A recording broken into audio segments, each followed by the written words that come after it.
પ્રતિ વાસુદેવનું કૃષ્ણ વાસુદેવની સાથે ભીષણ યુદ્ધ। ત્રીજે દિવસે પ્રાતઃકાલે જરાસંઘે શિશુપાલને સેનાપતિ કર્યો અને પોતે રામકૃષ્ણનો વધ કરવાની પ્રતિજ્ઞા કરી। શિશુપાલની આગળ જરાસંઘે પોતાનો રથ હાંક્યો। યમરાજ જેવા જરાસંઘને આવતો જોઈ બલભદ્રના 10 પુત્રો તેની સામે દોડ્યા।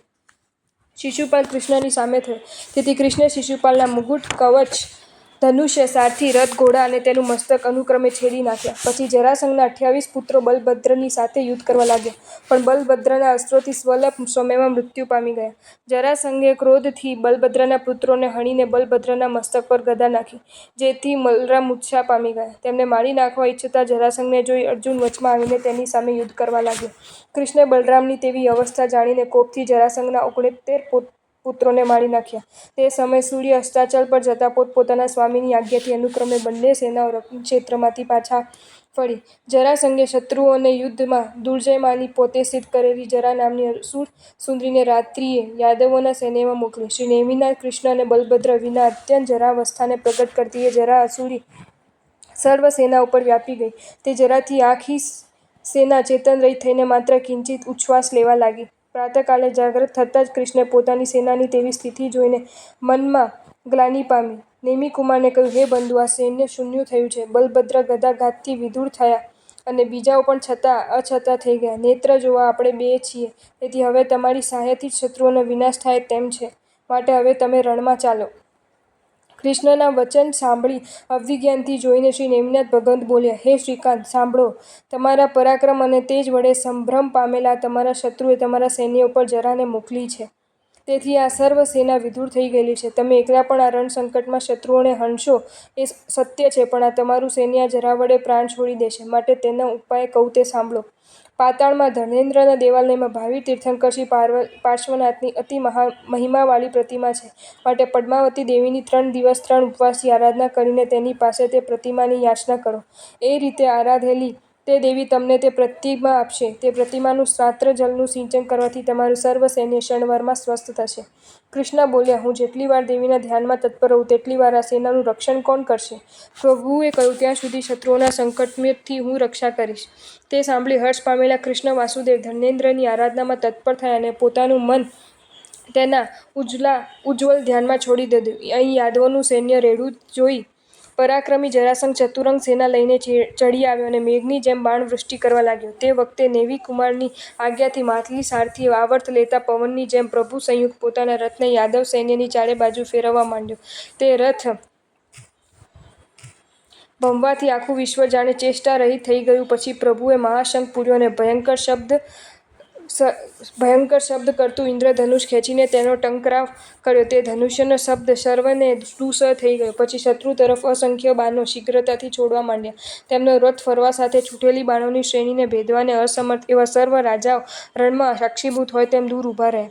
પ્રભુએ તે રાજાઓનો કવચ, ધનુષ્ય, મુગુટ, ધજા અને બાણ છેદી નાખ્યા, પણ દયાલુ પ્રભુએ કોઈના પ્રાણ હર્યા નહીં। અહીં કૃષ્ણ ધ્યાનમાં લીન થયા હતા। તેમની આગળ ત્રીજે દિવસે પદ્માવતી દેવી પ્રગટ થયા। દેવોના ગણની સાથે પોતાની સામે ઊભેલા તે દેવીને જોઈ પ્રણામ કરીને કૃષ્ણ સ્તુતિપૂર્વક બોલ્યા, હે પવિત્ર દેવી, આજે હું ધન્ય, કૃતાર્થ અને પવિત્ર થયો।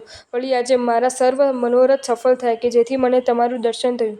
આવા ભક્તિ ભરેલા વચનથી પ્રસન્ન થયેલા તે દેવી બોલ્યા, હે કૃષ્ણ, જે કાર્ય માટે તમે મારું સ્મરણ કર્યું હોય તે કહો। તે સાંભળી વિષ્ણુ બોલ્યા, હે પરમેશ્વરી, જો તમે સંતુષ્ટ થયા તો મને પાર્શ્વનાથનું અદ્ભુત બિંબ આપો, જેથી જરાય ગ્રસ્ત થયેલું આ સૈન્ય તેમના સાત્રજલથી સજ્જ થઈને શત્રુઓનો પરાભવ કરે અને સદા તમારી પૂજા કરે। પદ્માવતી બોલ્યા, કૃષ્ણ, આ તમારા બંધુ શ્રી નેમિકુમાર કે જે જગતની રક્ષા કરવામાં સમર્થ છે, જેઓએ યોગીશ્વરો પણ નમસ્કાર કરી રહ્યા છે, તે પ્રભુની આગળ આ જરાસંઘ અને અસુરો કોણ માત્ર છે?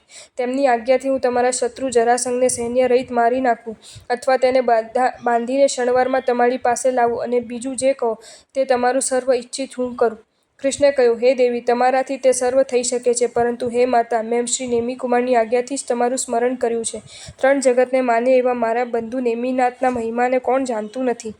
પણ તમે કહ્યું તેમ તમારી પાસે કરાવવાથી તમારું કોઈ પણ પરાક્રમ જોવામાં આવશે નહીં, માટે જો તમે પ્રસન્ન થયા હો તો પ્રસાદ કરી મને તે પ્રતિમા આપો, જેથી હું પોતે જ તમારી કૃપાથી રણમાં શત્રુઓને જીતું।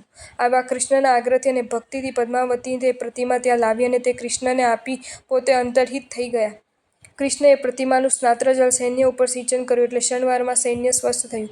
પછી સમુદ્ર વિજયને નમી કૃષ્ણ યુદ્ધ કરવા આવ્યા અને હર્ષથી પંચજન્ય શંખને એવો ફૂંક્યો કે જેનો શબ્દ સાંભળી શત્રુઓ બહેરા થઈ ગયા.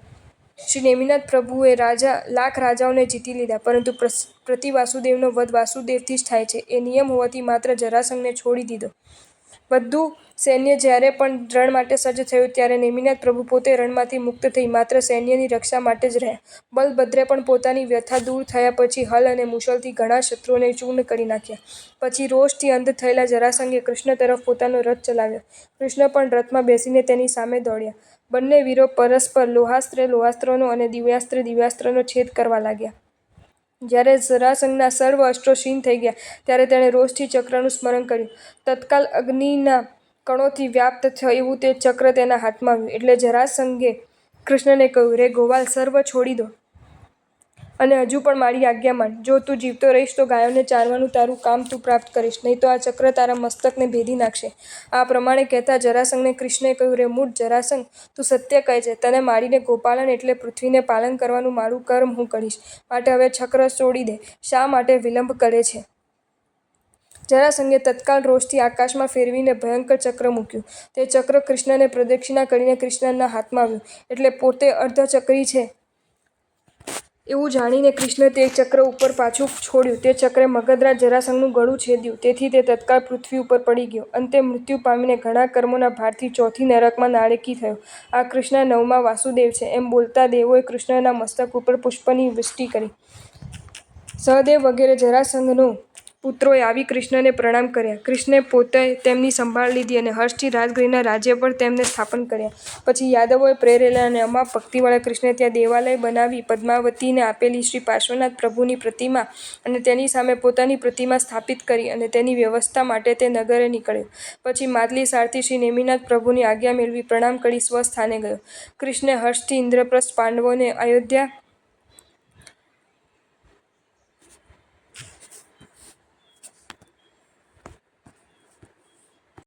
રૂકમનાભને, શૌર્યપુર મહાનેમીને અને બીજાઓને યથાયોગ્ય રાજ્ય સોંપી દીધો. પછી હર્ષ પામતા કૃષ્ણ સૈન્ય તથા બલભદ્રની સાથે ભરતાદનો વિજય કરવા માટે ચક્રની પાછળ ચાલ્યા. 6 માસમાં 3 ખંડ પૃથ્વીનો વિજય કરી 16,000 રાજાઓથી સેવાતા કૃષ્ણ એક છત્ર રાજ્ય મેળવીને પોતાની દ્વારિકા નગરીમાં આવ્યા. પોતાનો આચાર જાણીને તેમને ભરતાર્ધવસી દેવતાઓએ બતાવેલી કોટશિલાને ભૂમિથી 4 અંગુલ ઊંચી કરી. પછી કૃષ્ણ વાસુદેવ આ ભરતાર્ધ ઉપર સુખે રાજ્ય કરવા લાગ્યા.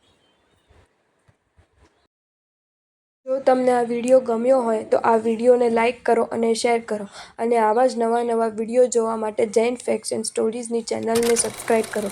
ધન્યવાદ.